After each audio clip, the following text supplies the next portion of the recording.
Where do I start? Where do I begin? This was a complete disaster by the Colts, offense, defense, and special teams. Back to back weeks, our rush defense has been horrendous. We're dead last in the NFL. Like, guys, first and 20 in the beginning of the game, first and 20, Josh Jacob runs for 20 yards. Are you kidding me? I don't like to overreact, oh, we got to fire this coach, we got to fire that, blah, blah, blah. If this is going on for the next 2 to 5 weeks, we're going to have to make a change in defense, or it's going to be a long, long season. Gus Bradley, like, oh my God, man, like, no adjustments at all. Like, we were just getting killed at the run. Knowing that Jordan Love wasn't there, you guys should assume that, okay, it's going to be a run-heavy day by the Packers. And no adjustments. No adjustments at all. Matt Eberflus outcoached Shane Steichen in this game. 100%. Time of possession. Last week, Texans, 40 minutes. This week, again, Packers, 40 minutes. Last week, Colts, 20 minutes. This week, 19 minutes. We're not sustaining drives out there. And third down efficiency, we were horrible. We did not convert a third down until the fourth quarter. Are you kidding me? To the fourth quarter, while the Packers were 10 for 17, beautiful on their part.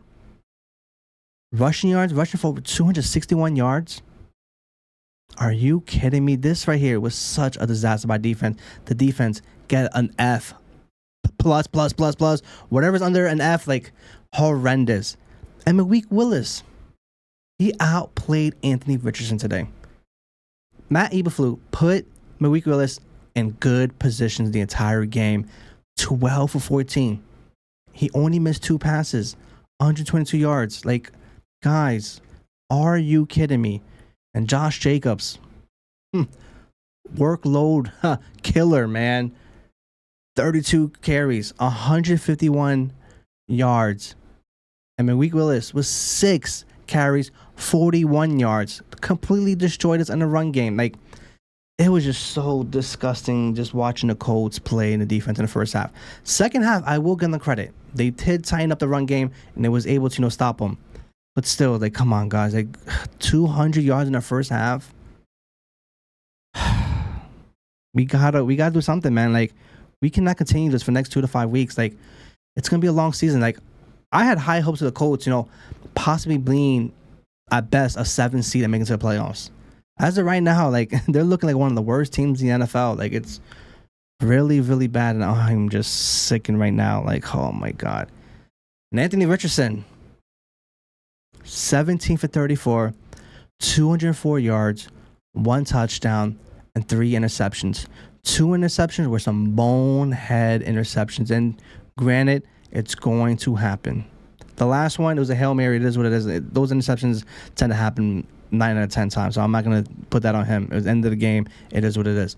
But 2 of them, throwing the ball too hard, man. Like, sometimes you just got to give what the defense can give you, and you got to make the easy layups. Like, we harped on Carson Wentz back in 2021. Like, he can make the deep throws, but can he make the layup plays? And Anthony Richardson needs to dial back and get back to, making, the easy layups. And I'm going to give him credit. He did put us in positions, to take it down to 1 score, even though it was 1 minute left and 2 touchdowns, which really harped on us. We would have had that 1 timeout. Who knows what could have happened? But we don't live in a what-if world. We live in a what-happened world. And, oh, my gosh, such a tough game. And there were times where he was running and he got hit. And he looked he got up slow a few times. I'm like, oh, man, is he okay? And that last run where he ran for like 20 yards, like, not like he pulled his hamstring. He was pulling his hamstring. He looked really exhausted out there. And going to the running game, is Jonathan Taylor hurt on the fourth quarter, or was he, being benched, for that fumble and everything? And I'm like, if we're doing that, then why didn't we bench the entire defense if that's the case? If we're going to hold people accountable? Because he's our best player on offense. We're paying top dollar money for running back. Why is he not on the field? Especially, he wasn't out there in the fourth quarter at all. Why? He should be out there, and he should have been with Anthony Richardson turned, in that fourth quarter. Those 2 duels, could have made something special in the fourth quarter. But no, I just don't understand it. And I can't remember what driver it was, and it was 3rd and 2, and we gave the Trey Sermon. You're telling me you don't have belief in Jonathan Taylor to give you 2 yards? Horrible, horrible, horrible. As of right now, Elliott Peters looking at wide receiver number 1 right now. 5 catches, 56 yards, 1 touchdown. Jonathan Taylor had a few catches. He did fumble, but that one play by Doolin where he took the ball out, he punched it out outside out of bounds. Perfect. Mindset. Reaction. Oh shit, fumble. Let me just throw it out there so nobody gets an opportunity to for the Packers defense to get a fumble recovery.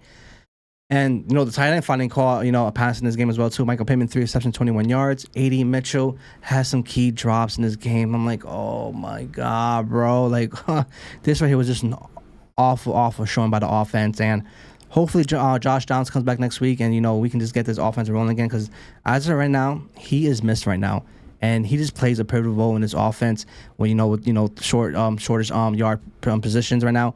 And with him coming back hopefully next week, this offense will get back to rolling again because he is truly missed. And back to the defense.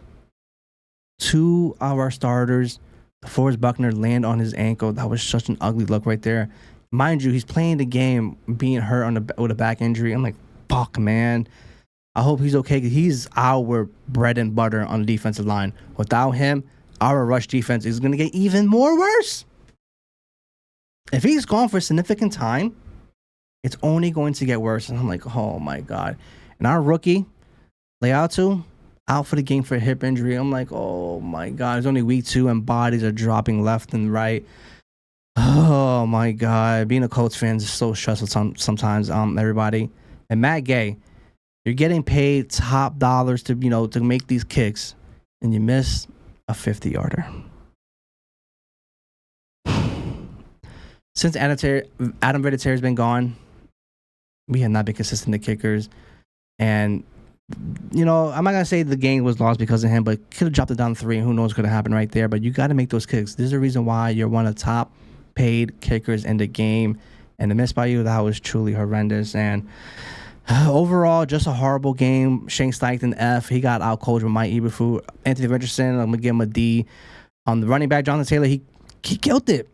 You know what I mean? I don't understand why we didn't not give him the ball more. Wide receiver need to step it up. They was dropping so many key passes, hitting their chest between the numbers.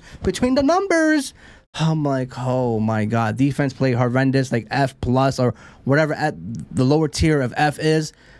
Fucking horrendous by them. They got to step it up because they're not. It's going to be a long season. And Matt Gay, you got to make those kicks, man. You have to make those kicks. But guys, comment below. How do you feel about this game? How do you feel about the offense? How do you feel about, the defense being fucking horrendous with stopping the run? It was just, I'm just so stressed out right now. But guys, I guess go Colts. And I'll see you guys for the preview episode next week with the Colts. Go against number 1 pick, Caleb Williams.